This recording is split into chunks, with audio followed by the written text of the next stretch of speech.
And welcome back again. Today is going to be a quick review of these Harbor Freight car dollies. Bought a set of 4 of these not that long ago. Just getting around about a month, maybe 6 weeks ago, but I'm finally getting around to putting them together, getting them under the car and see how well they do. So I did buy a set of these cheapy ones from Harbor Freight about 5 years ago. And, you know, they're okay, but it's really hard to move the car when it's on these. They just don't roll well. I don't know. I never greased up the bearings in there or anything. But, you know, plus you got to jack the car up to get, to put them in there. And just a lot of extra steps. So I decided to go with a set of these. And I got these on sale with the rack over there for $400. It was a package deal that they had going, so I figured I'd give it a try. Alrighty, I got the bracket assembled for holding the dollies, and we're going to open these up, get them all assembled. Today we'll get them underneath the 38 and see how they roll around. From what I've read online, the car comes in at about 2,800 pounds, and we'll see how well they work.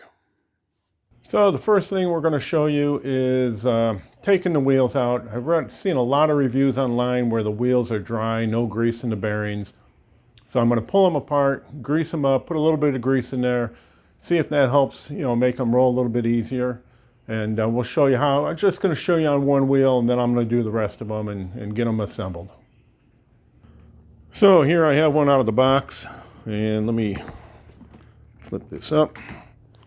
And I will say, be forewarned, there is a lot of grease on the slides.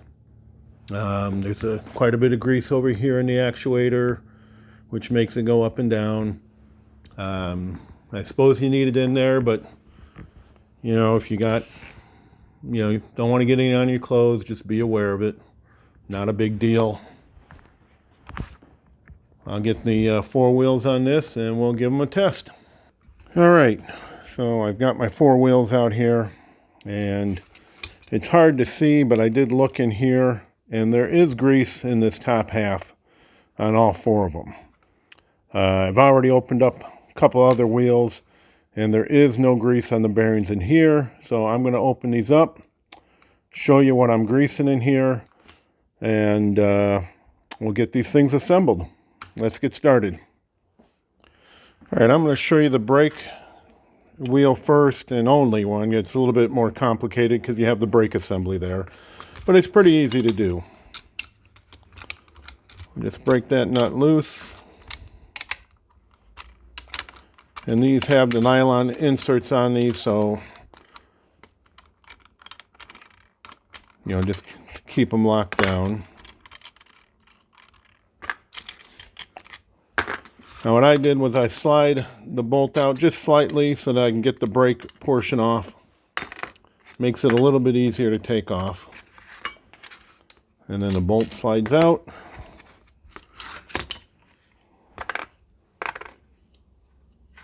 And then here you have a sleeve with dry bearings. I don't understand why, but they are.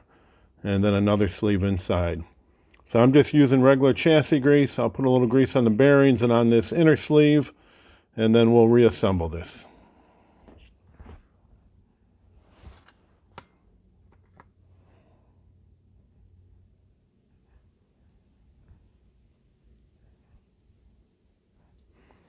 And I'm not using a ton of grease, just giving it a light coating. I mean, these things aren't going to be moved around that much.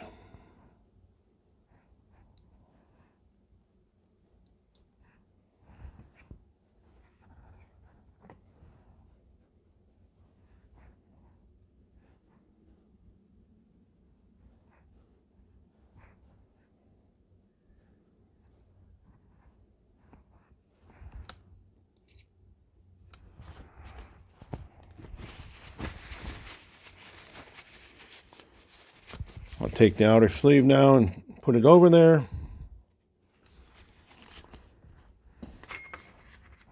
Reinsert it into the tire.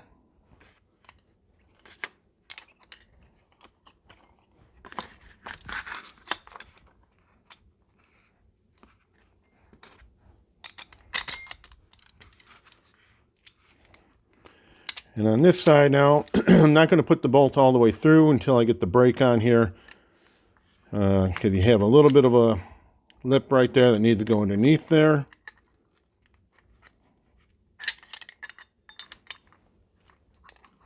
Yep.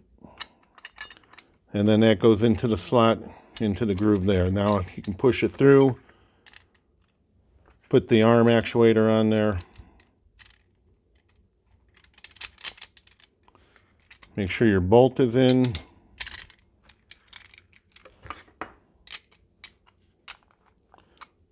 And snug them up. Now on the brakes, you don't want to go too tight if you're going to use the brake, because you want to make sure you can move the actuator.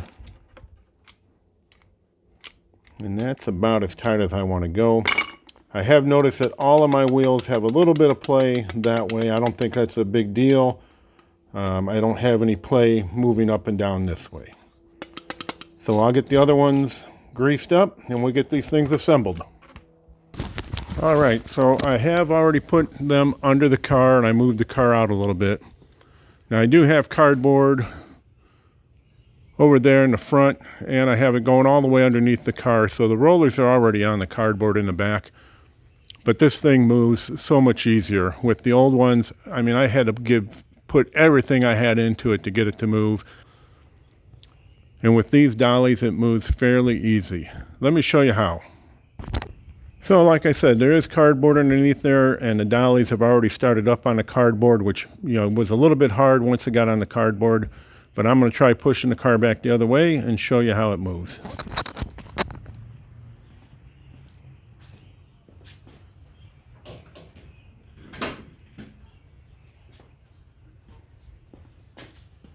Very little effort to do that.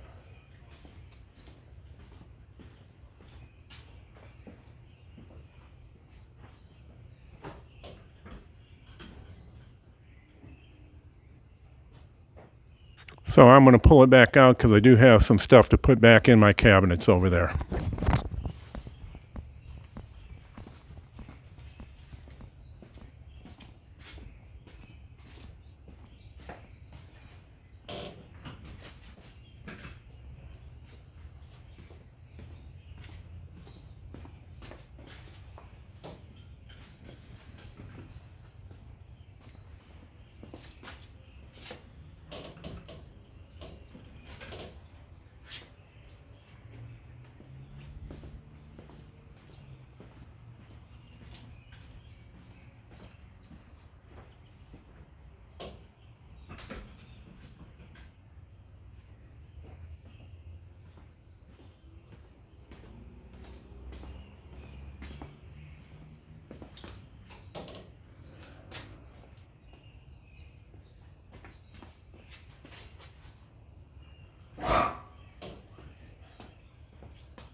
Wow, what a heck of a difference. That car is so easy to move, even when the rollers are going up on the cardboard. I have cardboard underneath the whole car for catch the oil drips. Even when those rollers are going up on the cardboard, I couldn't believe how much easier it was to move versus the old ones. Now, I have seen a video where they talked about flex. You know, there's where flexing from the outer wheels to the inner wheels, the bars. I didn't notice any flex. Now, like I said earlier, this car comes in at about 2,800 pounds, if I remember correctly. I couldn't believe how much easier it was to move. Initially, I wasn't going to use the locks that are on there. Make sure you put your lock wheels on the outside of the car, or on the outside of the dollies. Initially, I wasn't going to use the locks, but I don't know if you noticed, when I let go of the car at one point, it started rolling down the driveway on its own, out of the garage. So I did put the locks on the front too, just to keep it from rolling into the garage door. I think the quality probably isn't as good as the Go Jacks, but at a third of the cost. I think for the hobbyist, they're great. I'm real happy with them. I don't know what else I could say. Definitely worth the $400 I paid. I'm going to sell my old ones to recoup a little bit of that money back, but I like these because I don't have to use the jack to raise the car, and just makes it a lot easier. One thing I do want to add is a buddy of mine has a pair of hydraulic ones. I don't know where he bought them from, don't know the brand, but the hydraulics went bad on the jacks, or on one of the jacks, and he paid nearly, $400 for a set. One of the hydraulics went bad, and I don't remember if he tried to get them repaired or get a new hydraulic cylinder or not, but he ended up just welding his to make them at one height and use them like the old style where you got to jack the car up and slide them underneath the wheels. That's one thing I do like better about the Harbor Freights and the Go Jacks, is that they're mechanical, they're not hydraulic. So that's something to think about if you're looking to buy these. Anyway, I'll end this video. I definitely would highly recommend these, especially if you can catch them on sale. Like I say, I got all 4 jacks and the stand to store them on for $400 at Harbor Freight. I thought that was a pretty decent deal. So definitely recommend them. Look at them if you're thinking about getting some. Thanks for watching the video, and I'll catch you on the next one. Bye-bye.